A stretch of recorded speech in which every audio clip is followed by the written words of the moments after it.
अस्सलाम वालेकुम नाज़रीन, आप देख रहे हैं सोचना होगा। मैं हूं डॉक्टर सजाद बुखारी। बलूचिस्तान एक तज़वीराती अहमियत रखने वाला सूबा और पाकिस्तान की इकाइयों में एक मजबूत इकाई जो कि हमारी इस फेडरेशन के लिए इंतहाई अहम है और पाकिस्तान का आने वाला जो मुस्तकबिल है वो बलूचिस्तान से जुड़ा हुआ है। चाहे वो मादनियात की बात करें, उसकी तज़वीराती अहमियत, गवादर की बात करें, रेकोडिक और दीगर अजीमुशान मनसूबों की बात करें, लेकिन बलूचिस्तान अरसे दराज से दहशत गर्दी और दहशत गर्दों के निशाने पर है। हालिया वाक़यात का अगर हम जिक्र करें जिसमें दाना सर और जोब का वाक़या बड़ा अहम है और बहुत उस पर हमें अफसोस भी है इस हवाले से। और बलूचिस्तान में एक दफ़ा रिकन्सिलिएशन का एक और दौर जो है वो सामने आया है और एक बलूचिस्तान अमन गहवारा के हवाले से जो जमाली ऑडिटोरियम है वहाँ पे सिकंदर जमाली ऑडिटोरियम, वहाँ एक तकरीब हुई है जिसमें बलूचिस्तान के तमाम स्टेक होल्डर्स और ख़ास तौर पर इस मुज़ाकराती अमल का हिस्सा बनने वाले स्टेक होल्डर्स जो हैं उन्होंने उसमें शिरकत की है। 100 से ज़ायद इसमें वकला बरादरी, सियासी जमातें और सहाफ़ियों ने शिरकत की है। बड़ी अहम ये तकरीब हुई है। इसमें बलूचिस्तान के मसाइल का हल जो है वो तलाश करने की बात की है और बिलखुसूस इस तकरीब में गुलजार इमाम शंबे जिन्होंने अस्करियत पसंदी छोड़कर अब वो कौमी धारे में शामिल हुए हैं, वो भी इसमें उन्होंने शिरकत की है। बलूचिस्तान में मुज़ाकराती अमल कैसे आगे बढ़ेगा, माजी में भी कोशिशें होती रही, कौम परस्त जमातों की जानिब से भी कोशिशें होती रही, लेकिन इसका क्या रिज़ल्ट आएगा या इसके क्या मुस्बत असरात मुरतब होंगे, इस हवाले से हम बात करेंगे। अपना तारुफ करवाते चलें। सबसे पहले शहजादा जुल्फ़िकार साहब हमारे साथ मौजूद हैं जो कि इस तकरीब में भी मौजूद थे और इस तकरीब और इस गुफ्तगू जो तमाम हुई हैं उनके चंद इक़्तिबासात आपके साथ जिक्र करेंगे, उसके बाद करेंगे। बहुत शुक्रिया शहजादा जुल्फ़िकार साहब। डॉक्टर फ़ारूक आदिल साहब हमारे साथ मौजूद हैं, सीनियर सहाफ़ी और तज्ज़ियाकार कलमकार, बहुत शुक्रिया डॉक्टर साहब आपका। ओन शिराजी साहब सीनियर साफ़ी और तज्ज़ियाकार, आपका भी बहुत शुक्रिया। शायद साहब गुफ्तगू का आगाज़ आपसे करेंगे। ये मुज़ाकराती अमल आगे बढ़ना है, रिकन्सिलिएशन की बात हो रही है। एक तो स्टेक होल्डर्स का क्या इस तकरीब के अंदर चुनाव इंतखाब सही अंदाज से हुआ है? इसमें झालावान, सारावान और मकरान की नुमाइंदगी भरपूर अंदाज से हुई है सर? देखें, असल तो बात यह है कि आप मौजू देख लें। मौजू में अगर आप उसमें होम सेक्रेटरी भी थे, उसमें अभी हाल ही में जिन्होंने सरेंडर किया है पूरा, बल्कि उनका ग्रुप था बलोच या बलूचिस्तान नेशनल आर्मी का, वो कमांडर थे। और उसके अलावा वाइस चांसलर डॉक्टर शबीर लेडी जो बोलान मेडिकल यूनिवर्सिटी के वाइस चांसलर थे, और इलेक्टेड लोग भी उसमें थे। 2 सेनेटर्स थे, अनवारुल्लाह काकड़ और आपके सरफराज बुट्टी साहब, सेनेटर सरफराज बुट्टी, और बुलेदा से जहूर बुलेदी। अब जाहिर है उन्होंने एक आप कह लें कि एक सेमिनार टाइप रखा और उसमें क्वेश्चन आंसर भी थे और उसमें तमाम उन स्टेक होल्डर्स को बुलाया था, जिसमें स्पीकर थे, सूबाई वुज़रा थे, एमपीएस थे, सेक्रेटरीज थे, सिविल सोसाइटी से लोग थे। तो मैं ये समझता हूँ कि अपने तौर पर अब वुज़रा और आपके जितने एमपीएस थे वो बलूचिस्तान के जो असेंबली है उसके फ्लोर पर वो बात करते रहते हैं, वो जाकर पब्लिक में यही नैरेटिव जो है उस पर बात करते हैं। लेकिन ये बहुत ही एक सिलेक्टेड वो थी। मुझे भी उन्होंने दावत दी थी मीडिया की तरफ से और मैंने भी उसमें शिरकत की।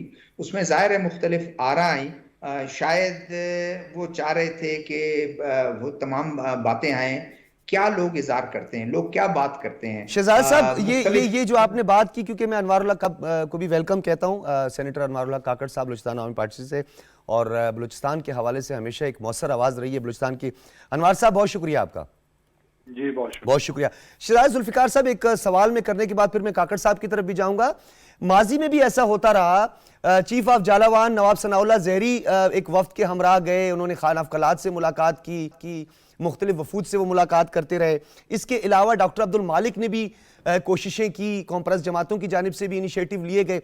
आपको लगता है कि ये शुरका जो मौजूद थे या जो ये डेलीगेशन जो कि एक रिकन्सिलिएशन के अमल का हिस्सा बनने जा रहे हैं, ये वाकई वो मेजर स्टेक होल्डर हैं जो कौमी धारे में लाने में एक कलीदी रोल अदा कर सकते हैं इन तमाम लोगों को?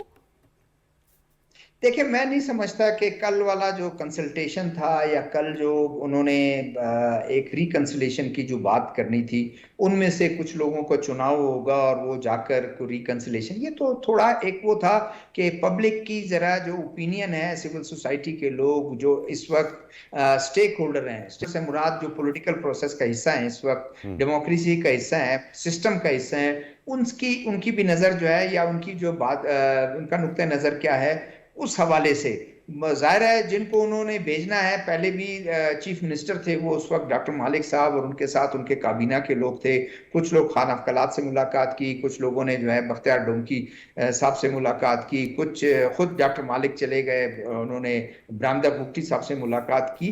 वो अभी इस वो मेरे ख्याल कबल अज वक्त है, वो जरा वे कर रहे हैं कि क्योंकि काफी अरसे से, बहुत अरसे से ठीक है। एक नुक्ता नजर ये है, दो दो मुझे मैं कंप्लीट कर दूं। जी जी जी, दो प्लीज। बातें हैं। नुक्ता नजर ये है कि आप 23 साल हो गए हैं, यही के बात नहीं करनी है, नहीं करनी है, नहीं करनी है, नहीं करनी है, 23 साल गुजर गए। अब 23 साल के बाद आखिर कहीं ना कहीं से आप एक वो करेंगे, इंगेज आपने रखा, लेकिन वो शायद इख्तिताम को नहीं पहुंचा, तो अब शायद दोबारा से जो है वो शायद वे कर रहे हैं कि लोगों का ये है कि दोबारा से इंगेज रखें, उनको इंगेज करें। वो ठीक है। अगर आपकी बातों पर एग्री करते हैं, कुछ आप उनकी बात मानेंगे, ठीक कुछ है। आपकी उनकी मानकर अगर होता है, ये प्रोसेस को एक ठीक है। चांस देना मैं चाहिए उन शहजाद लोगों साहब को, दोबारा अगर आपकी कुछ। तरफ आता हूं। अनारुल्लाह काकड़ साहब, अब आप भी तकरीब में मौजूद थे और आप हमेशा बलूचिस्तान पर आपकी गहरी नज़र है, आप तमाम स्टेक होल्डर्स के तायुन में भी आइडेंटिफाई भी करते रहे हैं, बताते भी रहे हैं। आप नवाब सनाउल्लाह ज़हरी साहब की गवर्नमेंट में उस वक्त हुकूमत बलूचिस्तान के आप तर्जुमान भी थे। आपको याद होगा बहुत सारे इनिशिएटिव लिए गए, कौमी धारे में लोगों को लाया गया, मीडिया की जीनत बना, हमने देखा भी बहुत से लोग कौमी धारे में शामिल भी हुए। कुछ गैप आया है, कुछ डिले हुआ है, तो आपको लगता है कि अब वो डिले या उस टाइम को हम फिल कर पाएंगे? बहुत शुक्रिया। देखिए जी, मैं जो रियासत जो है ना, उसका स्टेट का एक कुछ इनहेरेंट राइट्स और रिस्पॉन्सिबिलिटीज के फ्रेमवर्क में बात करूंगा। रियासत की प्राइम रिस्पॉन्सिबिलिटी में ये आती है कि लोगों को एक पीसफुल सिटीजनरी का इन्वायरमेंट प्रोवाइड करे। जो जो लोग यहाँ पे एक मखसूस खत्ते में, टेरिटरी में रिहाइश सकूनत इख्तियार करते हैं, उनकी सिक्योरिटी की जो जिम्मेदारी होती है वो रियासत की होती है। अगर उस रियासत में चंद लोग वायलेंस पे उतर आए तो उसको मैनेज करना, उसको काउंटर करना, उसको रिस्पॉन्ड करना, वो भी रियासत ही की जिम्मेदारी है। जब सूरत हाल ऐसी हो कि कॉन्स्टेंटली थोड़ा सा प्रोलॉन्ग या प्रोटेक्टेड जो कॉम्पिटेंसी या वायलेंस की मूवमेंट चल रही हो, तो बसा औकात उसमें ऐसे फेजेस भी आते हैं कि लोग समझते हैं कि डायलॉग को भी एज अ टूल यूज करना चाहिए, और अगर उससे आप अल्टीमेटली पीस अचीव कर सकते हैं तो जरूर उसका इस्तेमाल होना चाहिए। ये वक्तन फवक्तन दोनों टूल्स, एप्लीकेशन ऑफ फोर्स और डायलॉग, दोनों यूज हो रहे होते हैं, और रियासत अपनी डिस्क्रेशन का इस्तेमाल करती है कि किस वक्त कौन सी ज्यादा इफेक्टिव हो। अब बसा औकात रियासत पे ये इल्जाम भी लगता रहा बलूचिस्तान के कॉन्टेक्स्ट में कि ये चाहते ही नहीं है कि बातचीत को या डायलॉग को या पीसफुल टूल को कोई मौका दिया जाए, और सिर्फ एप्लीकेशन ऑफ फोर्स के जरिए ही इस मसले का के हल की तरफ उसका तायुन किया जा रहा है।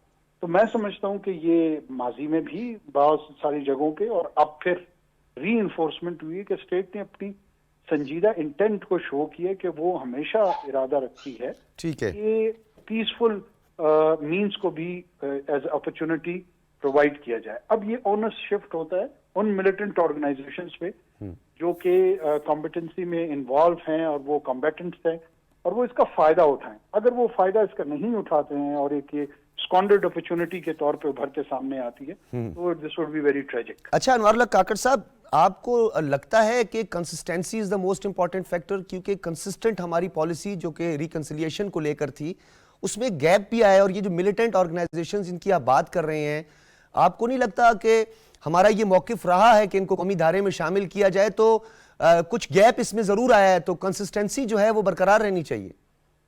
देखिए, आपका रियासत का तो मौकफ ये जरूर रहा है, लेकिन लोग एक इम्पोर्टेंट जो इसमें पार्टी है वो मिलिटेंट्स खुद है, उनको इग्नोर कर देते हैं कि क्या वो आप इस कौम का हिस्सा या कौमी दायरे का हिस्सा बनना भी चाह रहे हैं, या ये सिर्फ हमारी ही ख्वाहिश है। अगर ये सिर्फ हमारी विश लिस्ट हो और उनकी ना हो, जो ठीक है। विश लिस्ट ना हो, तो फिर इसका हुसूल कैसे मुमकिन होगा, ये जरा एक सवाल है जिस पे गौर जरूर। अच्छा अनवार साहब, मैंने शहजादा जुल्फिकार से भी यही बात की, क्योंकि बलूचिस्तान जो है उसकी डायनामिक्स को, उसके पॉलिटिकल, सोशल और कल्चरल वैल्यूज और डायनामिक्स को समझ के ही बात करना चाहिए, ताकि लोगों को भी इस बात की समझ आए। बलूचिस्तान में जो नेगोशिएशन या अफाम तफहीम या रिकन्सिलिएशन का जो अमल है, उसमें झालावान, सारावान, मकरान, जोब, ये बहुत बड़े कलीदी रोल है। तो यहाँ के जो मोतबरीन और मोअज़्ज़िज़ीन हैं, क्या वो इस बलूचिस्तान अमन गहवारा जो ये तकरीब थी, इसमें शरीक थे? नहीं, कतन इनमें से जो अहम कबायली रहनुमा, अगर आपकी मिसाल के तौर पे चीफ ऑफ जालावान या चीफ ऑफ सारावान, इन लोगों की तरफ इशारा है, तो इनमें से कोई भी नहीं था। ये सिर्फ मेंबर जो इलेक्टेड मेंबरान थे सूबाई असम्बली के, सेनेट के और कौमी असम्बली के, उनके साथ सिविल सोसाइटी थी, लॉयर्स कम्युनिटी थी, उलमा थे, ये इन पे मुश्तमिल था। लेकिन ये सिर्फ और सिर्फ एक फेज की इंटरनल डिस्कशन की मैं कहूँगा। ठीक है। ये एक प्लेटफॉर्म प्रोवाइड किया गया था और इसको फर्दर एनहांस भी किया जा सकता है, एक्सपैंड भी किया जा। तो इसमें पार्लिमानी वफूद कोई डेलीगेशन की शक्ल में, जैसे माजी में भी एक कोशिश हमने की थी कि पार्लिमानी वफूद के जरिए इंगेज किया जाए इन सबको, तो ऐसा कोई आइडिया भी जेर बहस आया? देखिए, इस वक्त कोई कंक्रीट स्टेप मेरा नहीं ख्याल कि किसी ने वहां पे तजवीज की थी या उस पे कोई डेलिब्रेशन हुई थी। हाँ, जेनरिक एक आइडिया है कि क्या निगोशिएशन वो डिजायर्ड गोल या रिजल्ट अचीव कर सकता है या नहीं कर सकता, ठीक है। या हम continuation of application of force पे ही चलते रहें, इसके इर्द गिर्द गुफ्तगू ज्यादा हो। बहुत शुक्रिया। सेनेटर अनवारुल्लाह काकड़ साहब हमारे साथ मौजूद थे।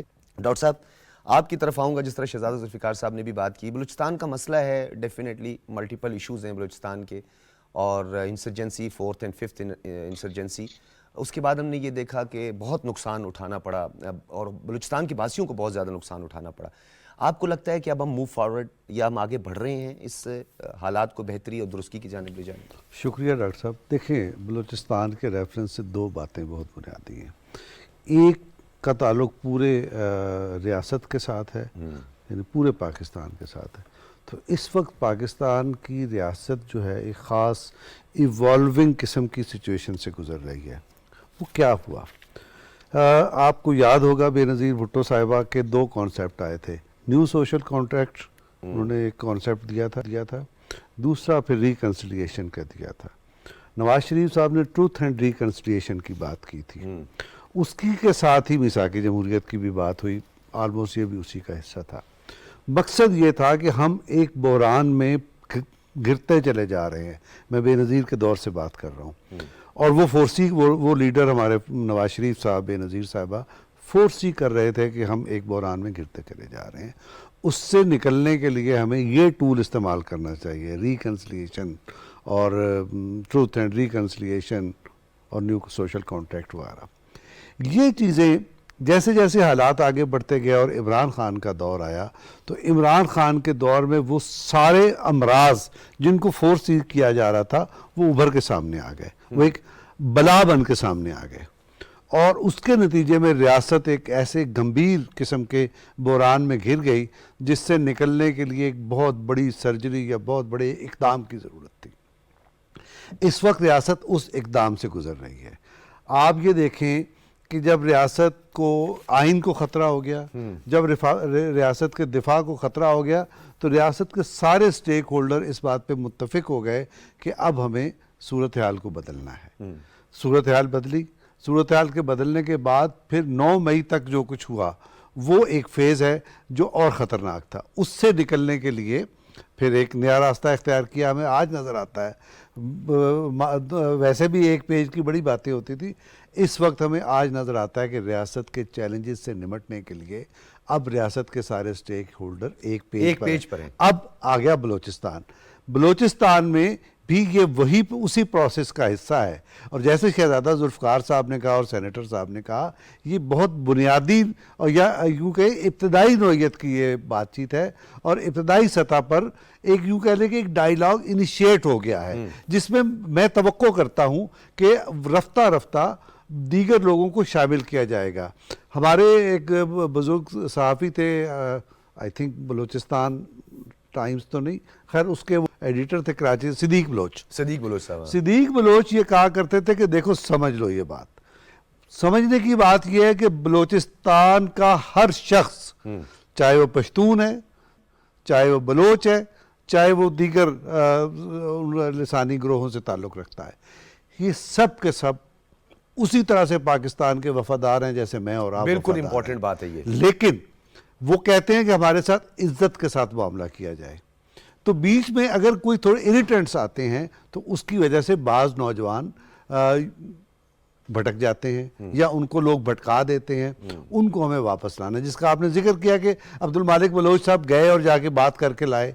इसी तरह से अब मैं ये समझता हूँ कि बहुत ही मुख्तसर अरसे में ये एक ऐसा प्रोसेस होगा जिसके नतीजे में हम बलूचिस्तान से एक और अच्छी खबरें और ठंडी हवा का ठंडी, झोंका यानी एक महसूस इनिशिएट अब एक इनिशिएटिव होना है, नजर भी आ रहा है। और आपकी तरफ आऊँगा, army chief general Asim Munir साहब ने कल कोयटा गैरिजन का दौरा किया और जोब के हालिया वाक़े पर उन्होंने शदीद मजम्मत करते हुए उन्होंने ये कहा कि अफगानिस्तान में सेव हेवन है।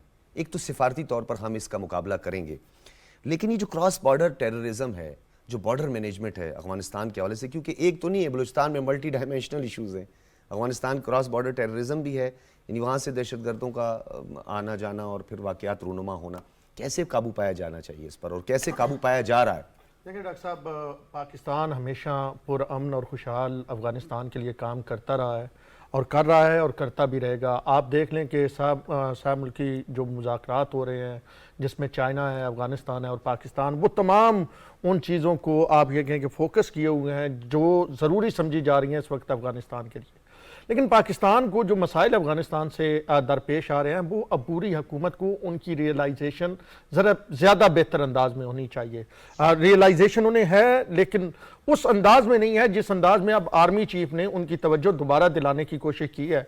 और उन्होंने बड़े वाजे ये कहा है कि वो जो क्रॉस बॉर्डर अटैक्स हो रहे हैं वो किसी तौर पे भी एक्सेप्ट नहीं किए जा सकते। दूसरा ये है कि जो भी पाकिस्तान में कोई भी कार्रवाई होती है, आप देखते हैं तो कहीं ना कहीं उसके डांडे जो है वो जाके सरहद पार अफगानिस्तान से मिलते हैं। अच्छा, सिर्फ यही मामला नहीं है, बल्कि पाकिस्तान में इस वक्त अच्छी खासी तादाद में गैर कानूनी बाशिंदे अफगानी जो हैं वो मौजूद है। अभी इस्लामाबाद की अगर सिर्फ बात कर लें तो इस्लामाबाद में जो भी डकैती की ये इस तरह के जुराइम होते हैं, तो मेरी अपनी इन्वेस्टिगेटिव स्टोरी है, पुलिस जराए ये बताते हैं कि उसमें 50% अफगानी मुलव्वस है। तो आप देख लें कि अफगानिस्तान इस्लामाबाद तक इसका आफ्टर शॉक्स आ रहे हैं।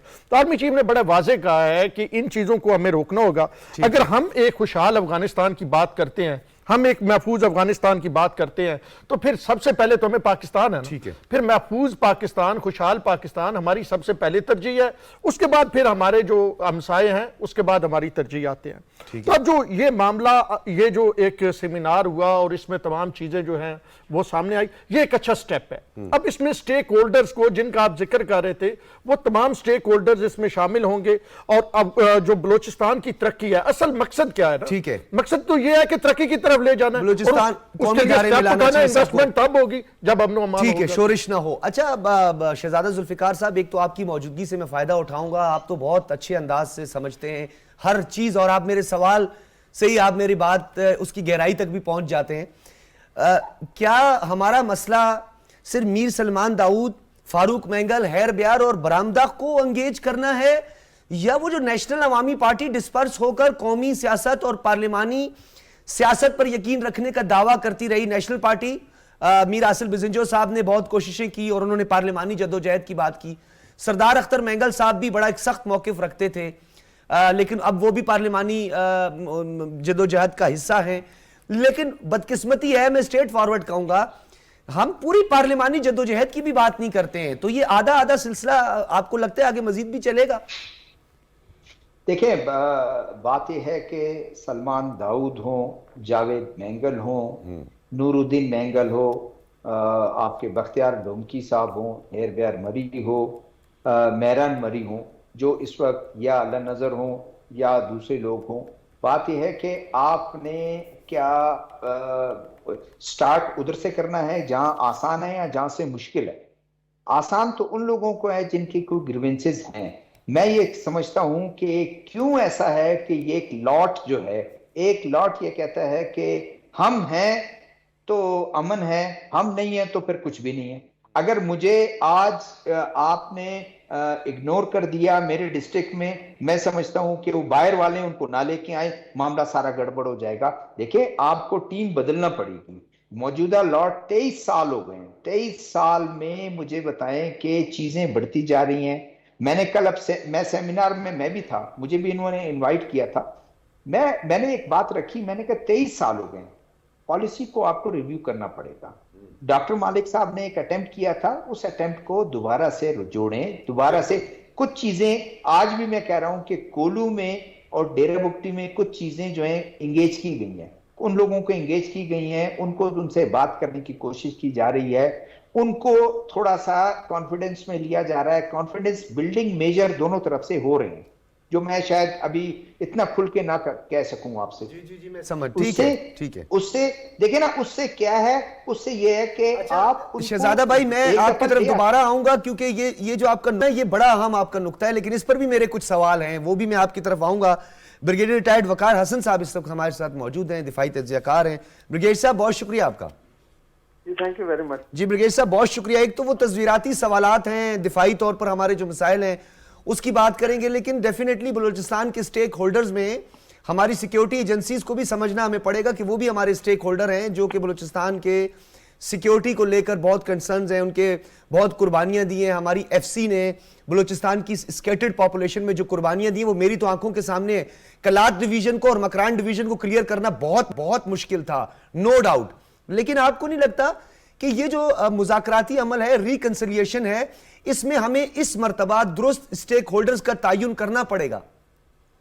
हाँ जी बिल्कुल, आई थिंक हर लिहाज से एक तो इसको वेलकम करना चाहिए ये जो मूव है, और इसमें consistently I think political parties का भी रोल रहा है। बलूचिस्तान की मैं हमेशा मिसाल देता हूँ कि अगर आप पॉलिटिकल मैच्योरिटी देखनी है अक्रॉस द बोर्ड, कोई भी पॉलिटिकल पार्टी हो, कमी बेशी जरूर रही है, लेकिन जो बलूचिस्तान की डेवलपमेंट है और यूथ एंगेजमेंट में सब कंसिस्टेंट रहे। आप जरदारी साहब का जो पैकेज था आगाज हुकूक बलूचिस्तान का, वहां से स्टार्ट कर लें और आगे चलते हैं। बीच में डेफिनेटली जो अफगानिस्तान जब डिस्टेबलाइज था और स्टिल इट इज, तो होस्टल एजेंसीज वहां से ऑपरेट करके इसको आई थिंक करती रही है, स्कटल करने की कोशिश। इसमें जो है कमांडर कुलभूषण यादव का अरेस्ट, आपको पता होगा कितना मिलियंस ऑफ डॉलर लगाए गए थे, क्योंकि बलूचिस्तान हर लिहाज से पाकिस्तान का फ्यूचर है और एक क्रिटिकल सूबा है। इसके अंदर सबसे ज्यादा जरूरी है कि हम बलोच यूथ को उसी लेवल पे लेके आए जिस तरह हमारे पंजाब के यूथ है या कराची के लोग हैं या केपी है, ताकि एक बराबरी की सतह पे आके वो स्टेक होल्डर्स बने। अभी इसमें आई थिंक जो सबसे इम्पोर्टेंट चीज थी वो थी जो डिजिटेंट ग्रुप थे, उनमें से लेट्स से मिलिटेंट ग्रुप है, गुजार माम शंबे ने उसको छोड़ा, तो सबमिट किया, एंड देन ही रियलाइज, और उसने आई थिंक लास्ट टाइम जब उसने सबमिट किया था, इससे पैगाम दिया था बलोच यूथ को कि आए और नेस की धारे का हिस्सा बने। तो इस सेमिनार में भी उनकी पार्टिसिपेशन बहुत ज्यादा सिग्निफिकेंट है। इसके अंदर 3 तरह के पैगामात हैं, सिक्योरिटी भी है जिसमें डेवलपमेंट भी है। उसमें number 1, it is a message to the Baloch youth कि आप आए और कौमी धारे का हिस्सा बने। Number 2, it is a message to all hostile agencies, चाहे इंडिया की रिसर्च एनालिसिस विंग है या अफगानिस्तान से काफी एजेंसियां पहले भी ऑपरेट करती रही हैं, कि उनके लिए अभी कोई गुंजाइश नहीं है और उसमें जो है बलोच यूथ उनके इसमें नहीं आएगा। तीसरा, जो बाहर डिजिटल सरदार भी बैठे हुए, चाहे वो हरव्यार मरी हैं या ब्राह्मणा बुकती, अभी पहले भी जिक्र हो रहा था कि या तो आप आके मेन स्ट्रीम का हिस्सा बने डेवलपमेंट में, अदरवाइज बलोच यूथ जो आपको अबंडन करेगा, because they are fed up with this gun.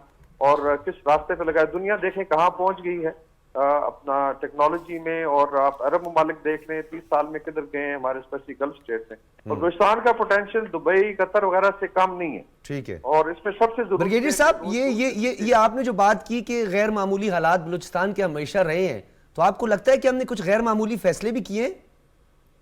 इसमें हाई साइड में तो चले जाएं तो जितने भी पॉलिटिकल डिसीजन हैं पुराने, आप अगर देखें तो अपने एनवायरनमेंट के हिसाब से जो लीडरशिप थी शायद उसको ठीक समझती थी, लेकिन कई दफा उसका फॉल आउट बहुत ज्यादा हुआ है और उसमें मिसकैलकुलेशन भी है, और ये सब स्टेट्स में होता है। ऐसा नहीं है कि इसको करेक्ट नहीं किया जा सकता। गुड थिंग इज कि जो विनिंग हार्ट्स एंड माइंड की स्ट्रेटेजी हमेशा इसने काम किया। मैं आपको मिसाल देता हूँ इंडिया की, इसमें असम स्टेट में बहुत ज्यादा शोरश थी और शायद अभी भी है।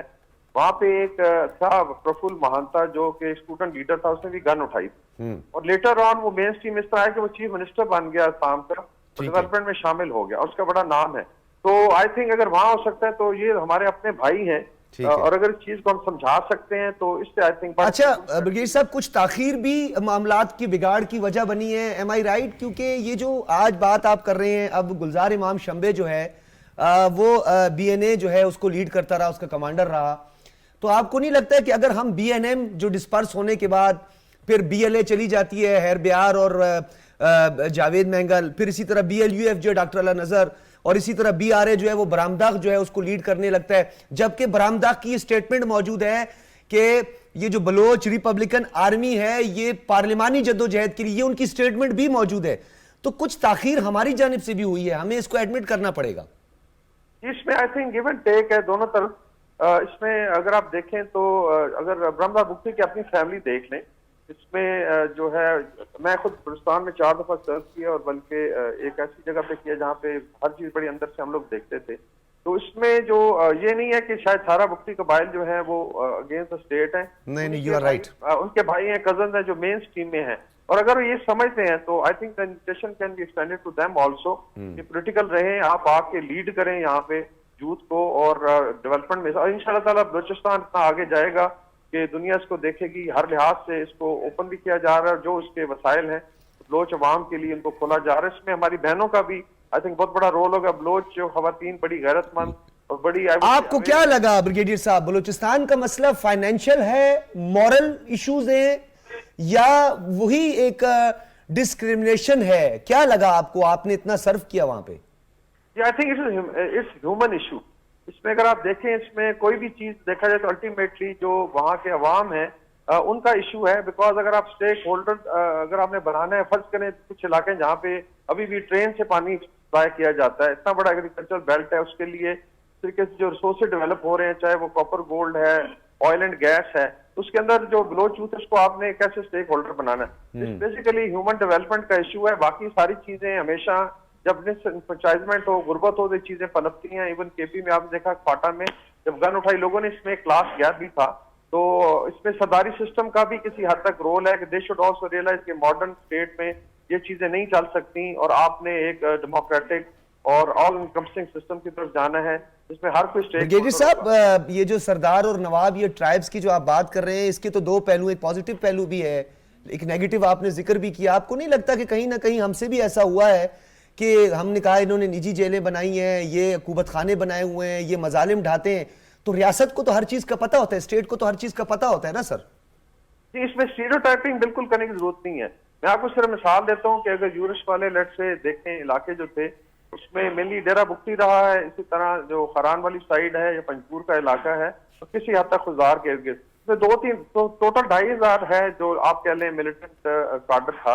तो इसमें आप बिल्कुल जो हमारे बड़े बड़े आई थिंक जो तहरीक पाकिस्तान में हिस्सा लिया है, तो तमाम सरदारों को I would say not even 90% जो है बिल्कुल क्लियर है, they are part of the mainstream, और उन्होंने हिस्सा भी लिया है। तो इसमें लेट्स से अगर 10% है कहीं पे, तो उसको एड्रेस किया जा सकता है, और इसमें I think best approach will be winning hearts and mind, और ये एक ह्यूमन इशू है और उसी पे फोकस होना चाहिए। जी, बहुत शुक्रिया आपका। ब्रिगेडियर रिटायर्ड हुसैन साहब हमारे साथ मौजूद थे और बलूचिस्तान के हवाले से कुछ बात करते हैं। मैं डॉक्टर फारूक साहब आपकी तरफ भी आऊँगा। बलूचिस्तान के हवाले से जो बात की जाती है, एक हमारा मसला हमेशा रहा है कि हमने बलूचिस्तान के इश्यूज़ को सॉल्व करने के लिए, मसाइल को एड्रेस करने के लिए स्टेक होल्डर्स के चुनाव में हम कॉन्शियस नहीं रहे हैं। ये एक फॉल्ट नज़र आया। I am part of it, मैं I am son of this soil. तो ये तमाम चीज़ें हमने बड़ी करीब से भी देखी हैं। तो आपको लगता है कि इस मरतबा हमने रत्ती बराबर भी जो है स्टेक होल्डर्स के चुनाव में कोई गलती नहीं करनी? हाँ, अब ये देखें, अभी तो हम पहले मरहले में हैं ना, और तजर्बाती, यकीनन ये तजर्बाती मरहला है। उसके बाद जब हम आगे बढ़ेंगे तो ये देखेंगे, और जिस तरह से हम रियासत को दुस्समत पे ले जा रहे हैं, तो इसका तो मतलब ही ये है कि हम गलती नहीं करेंगे। और अगर किसी मरहले पर गलती होती है तो शहजादा जुल्फ़कार भी मौजूद हैं, हम और आप भी मौजूद हैं, और सिविल सोसाइटी जो इस मुल्क से मोहब्बत करती है, और बलूचिस्तान के लोग तो वैसे ही बहुत ही दुनिया से आगाह लोग हैं और हालात हाजरा को जानते हैं, वो ज़रूर आवाज़ बुलंद करेंगे। बहुत पोटेंशियल है सर, यकीनन बहुत पोटेंशियल है, और इस मरहले पर हमें ज़रूर ये आवाज़ उठानी चाहिए कि दूसरे लोगों को लिया जाए, लेकिन मेरी खुशगुमानी है या यूँ समझे कि मैं उनके बारे में दुरुस्त राय रखता हूँ कि इस बार ऐसा नहीं होगा, क्योंकि ओवरऑल पूरी सोसाइटी को या पूरे यानी पाकिस्तानी समाज को वो जो खराबी पैदा हो गई थी, जिस खराबी ने 72 बरस 75 बरस हमें जरीलो ख्वार करके रख दिया, उस खराबी को आइडेंटिफाई जहाँ किया जाना चाहिए था वहाँ ये अमल हो गया है, वो शुरू हो गया है। उसके नतीजे में ये मुमकिन नहीं है कि बलूचिस्तान को एक्सक्लूड कर दें और बाकी पाकिस्तान को दुरुस्त करें, ये मुमकिन नहीं है, बल्कि हमें तो आगाज़ ही बलूचिस्तान से करना होगा। और बलूचिस्तान जो है वो अगर दुरुस्त हो जाए तो पूरे पाकिस्तान में वैसे ही मामला ठीक हो जाएंगे। की जो इम्पोर्टेंस है डॉक्टर साहब, इससे गाए बगाए हम इस पे हमेशा डिबेट करते भी रहते हैं। सैयद मोहम्मद अली साहब ने भी हमें ज्वाइन किया है, माहिर हैं कौमी सलामती उमूर के। शाह साहब बहुत शुक्रिया। जी बहुत शुक्रिया, बहुत शुक्रिया। सैयद मोहम्मद अली साहब ये बताइएगा, ये जो बलूचिस्तान के हवाले से आज हम बात करें, बड़ा अहम सेमिनार हुआ है, उसमें तजावीज़ भी मुख्तलिफ सामने आई हैं, स्टेक होल्डर्स भी वहाँ पे मौजूद थे। ये जो बलूचिस्तान का सबसे बड़ा मसला है जिसमें स्केटर्ड पॉपुलेशन जो है वो आड़े आती है, और स्केटर्ड पॉपुलेशन की वजह से जो हमारे ऑपरेशंस होते हैं, ख़ासतौर पे इंटेलिजेंस बेस्ड ऑपरेशन, उसमें काफ़ी मुश्किलात का सामना करना पड़ता है। क्या लगता है आपको कि बलूचिस्तान में हमने पैरेलल जो ये रिकंसिलिएशन को भी लेकर आगे बढ़ना है और कला कमा भी करना है, जो सहूलतकार हैं, दहशतगर्द हैं, जो निहत्ते लोगों को निशाना बनाते हैं, तो कहाँ आपको लगता है कि हमने कुछ ऐसे मेजर्स नहीं लिए जो लेने चाहिए थे? जी बहुत शुक्रिया मौका दिया। मैं समझता हूं कि जो बलूचिस्तान का मामला है, ये आप जानते हैं कि इस वक्त जो आलमी निज़ाम है, वर्ल्ड ऑर्डर है या रीजनल सिक्योरिटी है या रीजनल कनेक्टिविटी है, उन तमाम चीजों से जुड़ा हुआ है और उसका एक मरकजी उसकी बलूचिस्तान को हैसियत हासिल है। तो बलूचिस्तान की जो सलामती है, सियासी इस्तेहकाम है या उसकी जो तरक्की और खुशहाली है, उसका ताल्लुक इलाकाई और आलमी सियासत और सलामती से बहुत गहरा है। तो मैं ब्रीफली आपको ये बताऊंगा कि मैं समझता हूं कि हमारी जो एक जामिया हिकमत अमली है बलूचिस्तान की खुशहाली, तरक्की, सलामती और सियासी इस्तेहकाम के हवाले से, इन अहदाफ को हासिल करने के लिए वो 5 जहतों पर मबनी है, 5 डायमेंशन हैं। एक डायमेंशन ऑब्वियसली इसकी पॉलिटिकल है, जिसका आज आपने एक बहुत बरवक्त एक इनिशिएटिव की सूरत में इजहार देखा कि तमाम मकातब फिक्र, सियासी कायदीन और जो लोग यानी कि पहले नाराज थे और अब राह रास्त पर वापस आ चुके हैं, उनकी तरह उन सब की शमूलियत थी और एक इंक्लूसिव अप्रोच है कि सबको मिल बैठ के अपने इख्तिलाफात दूर करने चाहिए। ये एक सियासी पहलू है जिसको आप इंक्लूसिव अप्रोच कहेंगे। दूसरा पहलू उसका इकोनॉमिक है कि ऑब्वियसली जो चीनी इन्वेस्टमेंट आ रही है, हमारे जो प्रोग्राम्स और डेवलपमेंट है, वो नजर भी आए और आम बलोच अवाम तक उनके समरात बर वक्त और विजिबली पहुंचे भी और उनके लिए अपॉर्चुनिटीज और खुशहाली में ट्रांसलेट भी हों। ये इसका इकोनॉमिक प्रॉन्ग है। तीसरा प्रॉन्ग जो है इसका इंटेलिजेंस का है, जिस तरह आपने भी हवाला दिया कि इसका मकसद सिर्फ आपने मुल्क दुश्मन अनासर की निशानदही और बेखनी करना नहीं है, बल्कि और इससे ज्यादा बड़ी तस्वीराती कामयाबी जो काउंटर टेररिज्म ऑपरेशन में होती है वो ये होती है कि आप नाराज लोगों को मना लें, आप जिनके दिल आपसे बदल चुके हैं उनकी सोच में तब्दीली आ जाए, जिस तरह ये इमाम शब्बे साहब की सोच में तब्दीली आई है, और इसके नतीजे में उनकी और उन जैसे जो और लोग हैं ये जो मिसगाइडेड एलिमेंट्स हैं वो भी उनसे सबक हासिल करके राह रास्त पे आ जाएं। तो ये एक बहुत बड़ी स्ट्रेटेजिक कामयाबी होती है। ये इंटेलिजेंस का प्रॉन्ग है। चौथा प्रॉन्ग जो है वो काउंटर टेररिज्म का डायरेक्टली है कि उसके बावजूद जो ऐसे अनासर हैं जो कि राह रास्त पे नहीं आते, कानून को हाथ में लेते हैं और मुल्क कौम के मफादात और जानों से खेलते हैं, तो फिर उनके लिए माशी और माशरती जो स्पेस है वो खत्म की जाए और उनको एलिमिनेट किया जाए। लेकिन सबसे अहम पहलू जो है वो आपका है, मैं बताना चाहता हूं, वो मीडिया का इंफॉर्मेशन डोमेन में है कि हम हर बलोच भाई को कायल करें कि उनके मुस्तकबिल, खुशहाली, अमन का दारोमदार जो है वो पाकिस्तानी रियासत और कौमी इदारों से जुड़े रहने में है, ना कि इसके खिलाफ। सर, उनको कायल करने के लिए उनकी बोली, उनकी साइकी को समझने वाला ही होगा ना सर? जी बिल्कुल ऐसे ही, बिल्कुल ऐसे ही। अच्छा, आपने कहा कि जी बलूचिस्तान की डेफिनेटली सही का मरकजी हैसियत है, तस्वीराती इंपॉर्टेंस है, यानी स्ट्रेटेजिक डेप्थ है और इंपॉर्टेंस है। फिर आपने ये भी कहा कि इलाकाई सियासत जो हम जियो पॉलिटिक्स की भी बात करते हैं, ये तमाम फैक्टर्स को क्या हमने संजीदगी से लिया है और क्या एक्स्ट्रा ऑर्डिनरी हमने ट्रीट किया है बलूचिस्तान को, फाइनेंशियल, इकोनॉमिक, पॉलिटिकली? मैं समझता हूं कि ये बात एक हकीकत है कि माजी में ये इन मामलात के हवाले से इतनी संजीदगी और एहतियात नहीं बरती गई, लेकिन मैं इसको एक खुशाइंद पहलू समझता हूं कि जिस तरह आज ये सेमिनार हुआ और इस तरह की और एक्टिविटीज एक सस्टेनेबल पायदार अंदाज में की जाएंगी, जिसके जरिए एक ज्यादा दानिशमंदाना, खुले दिल और खुले जहन की अप्रोच के साथ तमाम जो बलोच भाई हैं उनको अपने ग्रीवेंसेस और अपने मसाइल बताने का भी मौका मिले और उनका एक पुरअमन और देरपा हल करने का रियासती इदारे और हुकूमती नुमाइंदों और अवामी नुमाइंदों को भी मौका मिले। इसलिए इस तरह की जो सरगर्मियां और बैठकें हैं वो बहुत ज्यादा अहमियत रखती हैं कि जिसके जरिए बलोच अवाम, एक आम बलोच आदमी का एतमाद बहाल हो जाए पाकिस्तान की हुकूमत, अपने नुमाइंदों और रियासती इदारों पर कि ये एक्चुअली मेरे सलामती और खुशहाली और डेवलपमेंट के लिए यहाँ पे आए हैं इनसे, और मुझे इन पे एतमाद करना चाहिए और ये मेरे ग्रीवेंसेस को एड्रेस करेंगे। जब ये एतमाद बहाल हो जाएगा तो यकीनन इंशाल्लाह हम तमाम आपस के जो घरेलू मसाइल हैं पाकिस्तान के अंदर वो हल करेंगे, बजाय और वो नाकाम करेंगे उन हमारे सैयद मोहम्मद अली साहब, सिक्योरिटी को लेकर हमारे जो है वो भाइयों को मुतनफिर करते हैं। जी, ये जो सिक्योरिटी को लेकर हमारे तहफ़्फ़ुज़ात हैं, टापी की बात करें, कासा की बात करें, सी पैक की बात करें, फिर बलूचिस्तान के अंदर सेंदक का ले लें, रेकुडेक को ले लें, चमाउलंग को ले लें, कासा को ले लें, ये इतने अजीम शान मंसूबे हैं जिन्होंने पाकिस्तान के मुस्तकबिल को महफूज बनाना है। तो आपको नहीं लगता कि हमारा ज्यादा से ज्यादा फोकस जो है वफाकी हुकूमत का, हमारे स्टेक होल्डर्स का बलूचिस्तान की सिक्योरिटी और इकोनॉमिक्स होना चाहिए? बिल्कुल ऐसे ही है।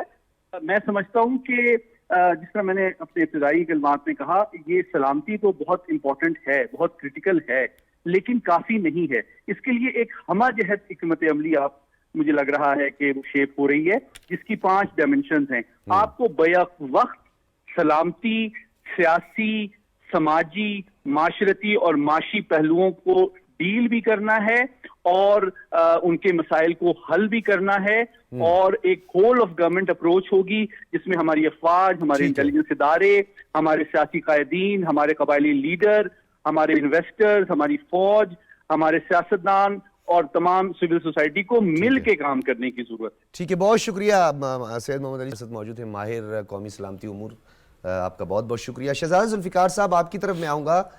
ये आपने तमाम गुफ्तगू सुनी, ये एक और बड़ा एक अहम मसला है जो यूथ है, हमारे नौजवान और बलूचिस्तान के जो नौजवानों का पोटेंशियल है वो आपसे ज़्यादा और कौन जानता है।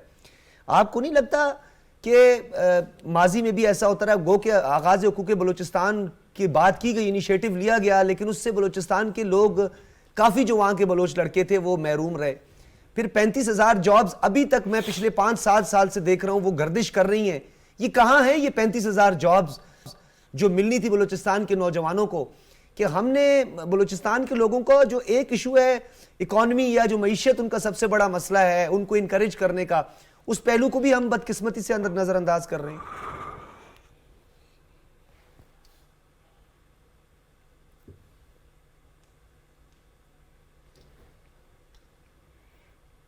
जी जी, हम शहजाद जुल्फिकार साहब की तरफ दोबारा आते हैं।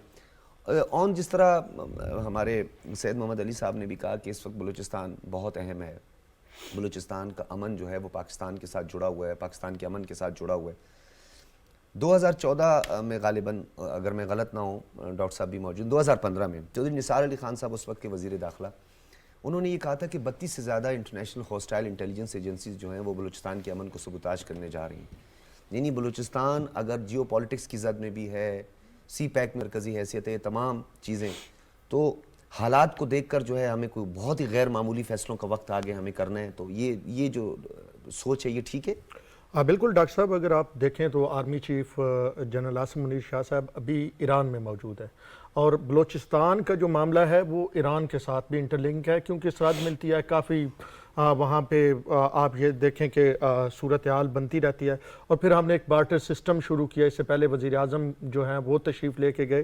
तो मजमूई तौर पे अफ़गानिस्तान, इसकी बलूचिस्तान की बात करें तो उसमें सिर्फ एक, आप भारत को कहें, आप अफ़गानिस्तान को कहें, कोई 1, 2, 4 एजेंसियां और स्टाइल नहीं बैठी हुई। वहाँ पे इस वक्त सूरत हाल ये है कि क्योंकि उसकी अगर आप मजमूई तौर पे जोग्राफियाई हैसियत देखें तो वो बड़ी इंपॉर्टेंट है। तो हर कोई ये समझ रहा है कि बलूचिस्तान तरक्की करेगा तो पाकिस्तान तरक्की करेगा। दर हकीकत ये है, तो बलूचिस्तान को जितना ब्लीड कर सकते हैं, जितना उसको रोक सकते हैं, उसकी तरक्की, सी पैक, वो तमाम मामला जो हैं इन्वेस्टमेंट, रेकॉर्डिक, वो तमाम चीज़ें रोकने की कोशिश हमें बड़े अरसे से नज़र आ रही है।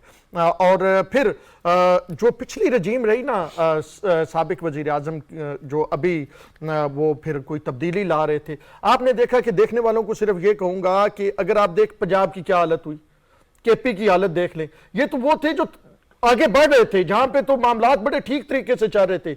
अगर यहां पे इस वक्त सूरत हाल जो आपको नजर आ रही है वो यहां पे इस तरह बनी है, तो बलूचिस्तान में तो पहले ये जो आपका नुक्ता है कि ऑलरेडी इतने जो क्राइसिस हैं। शहजाद जुल्फिकार साहब, कैन यू हियर मी? आवाज आ रही है मेरी आपको? बिल्कुल मेरी, और मेरा सवाल भी आपने सुन लिया होगा सर, प्लीज। देखिए बात यह है कि डॉक्टर साहब आप भी यहीं के हैं, आपने भी, आपको तमाम चीजों का पता है। देखिए नौजवान आज मैं तो घूमता हूं, मैं तो अभी पिछले 2 माह पहले पूरा मकरान घूम के आया, मैं उधर रहा, 16 दिन मैंने गुजारे। अब लोगों ने उसकी ग्रीवेंसेस आप सोचें, अब वहां लोग अपने सर्टिफिकेट जला रहे हैं। क्यों? वो कहते हैं नौकरी हमें, उनके एलिगेशंस हैं, उनके वो अक्यूज करते हैं कि 16 लाख में नौकरियां बिक रही हैं, टीचर की नौकरियां बिक रही हैं 10 लाख में।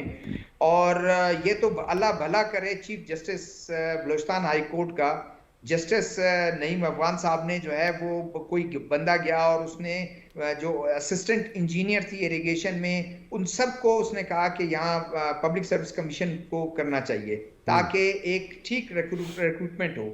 तो जब आप नौजवान को वो नहीं करेंगे, नौजवान कहाँ देखेंगे? तो शहजाद साहब, आपको क्या लगता है ये प्रोविंशियल डोमेन में भी काम नहीं किया गया? यानी प्रोविंशियल जो डोमेन है, चीफ मिनिस्टर है, हमारी काबीना है, क्या उसकी विल है आपको लगता है? डॉक्टर साहब आपको भी पता है, आप कहें ना कहें, सॉरी टू से 3 दिन तो सोए रहता है हमारा। मुझे बताएं इस सिस्टम से आपने क्या, मैं तो यही कहता हूं टीम बदलना पड़ेगा। ये सिस्टम, पूरे सिस्टम में मुझे बताएं क्या हाल है। एक अच्छी भली गवर्नमेंट थी जाम कमाल साहब की, जरूर लोगों की शिकायत होंगी, वो परफेक्ट नहीं होंगे, लेकिन कम से कम वो दिन में 16 घंटे तो लोगों से मिलते थे, 18 घंटे तो सर 5,000 आगाज हुकूक बलूचिस्तान, फिर उसके बाद 35,000 जॉब, ये कुल मिलाकर एक मोहतात अंदाजे के मुताबिक 40,000 जॉब्स हैं। 3 लाख हमारा बेरोजगार है मास्टर और ग्रेजुएट बलूचिस्तान का। सर किधर जाएंगे? देखें डॉक्टर साहब, मैं ये कहता हूं कि आप अगर 60% भी मेरिट पर लोगों को जो है अपॉइंट करें, 40% चलो भाई एमपीएज हैं और सेक्रेटरीज हैं अपने कहीं ना कहीं अपने फेवरेट को, लेकिन अगर 1% मेरिट नहीं है, मुझे बताएं लोग कहां जाएंगे? लोग बिल्कुल मुतनफर होंगे।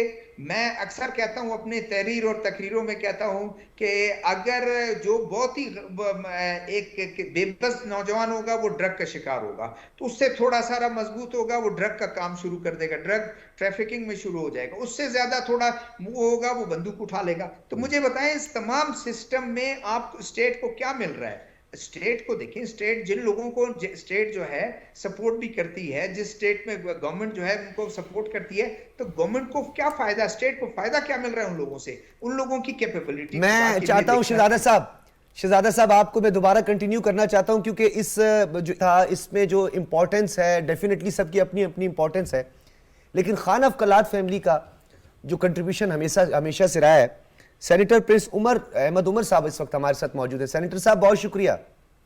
थैंक यू जी डॉक्टर साहब। बहुत शुक्रिया सेनेटर साहब, आपके साथ काफी हमारा इंटरेक्शन रहा है। आपका बड़ा एक मेजर और बड़ा कलीदी रोल है खान अफकलात को लेकर, जो कि इल्हाक पाकिस्तान से लेकर तमाम तर उमूर को उन्होंने बड़े खुश असलूबी से अदा किया।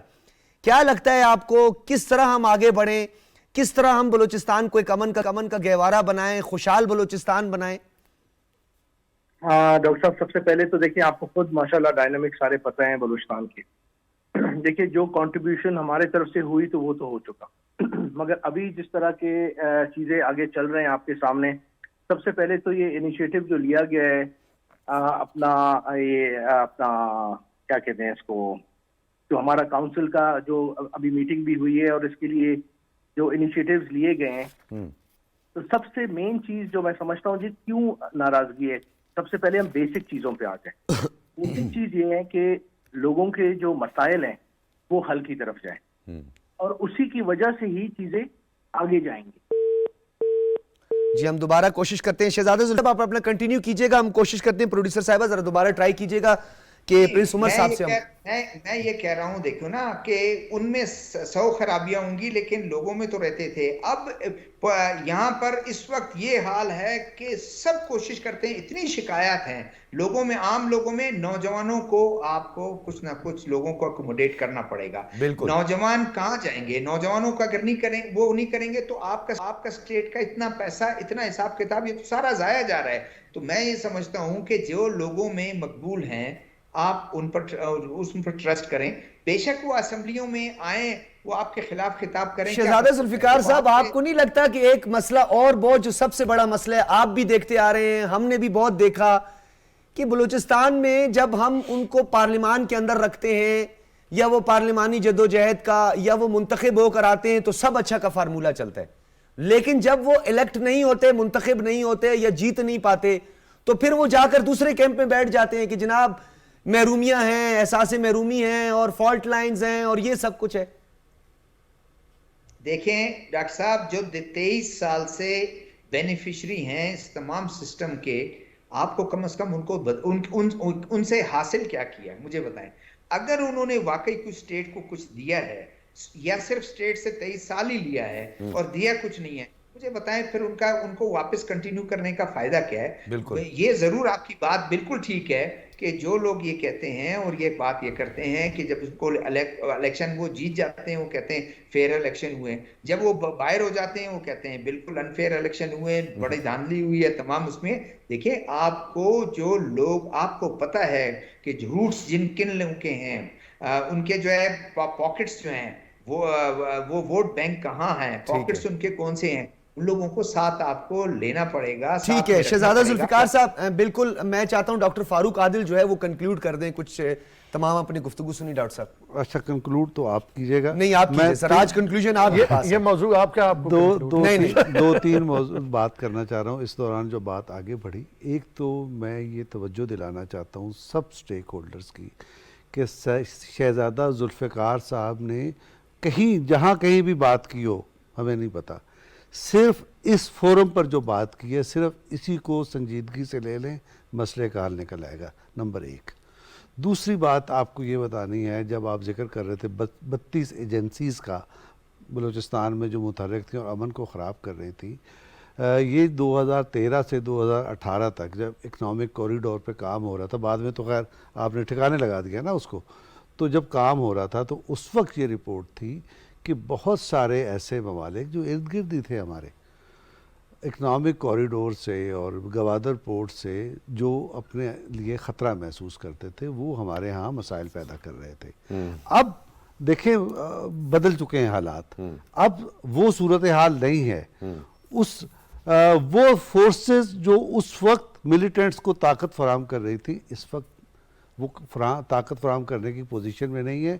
ये हमारे लिए बेहतरीन वक्त है कि हम लोगों को इंगेज करके रास्ते पर रहें। तीसरी बात एक ये करनी है, ये जो बार बार हमने मुख्तलिफ पैकेजेस का जिक्र किया, आगाज़ हकूक़ बलूचिस्तान और 35,000 जॉब्स और वगैरह वगैरह, ये किस्सा क्या है? सिर्फ ये तो नहीं है, इसके अलावा पैसे भी आप डेवलपमेंट के लिए देते रहे।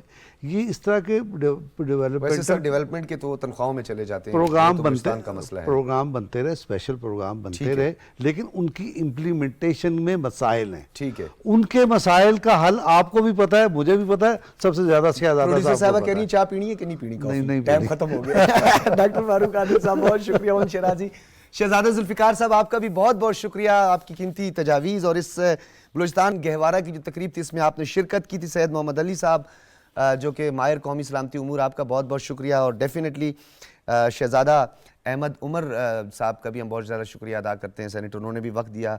अनवारुल हक काकड़ साहब हमारे साथ मौजूद थे, आपका भी बहुत शुक्रिया। तमाम जो आज हमारे पैनलिस्ट थे सबका बहुत बहुत शुक्रिया। बलूचिस्तान पाकिस्तान का हिस्सा है, पाकिस्तान की तरक्की के साथ जुड़ा है।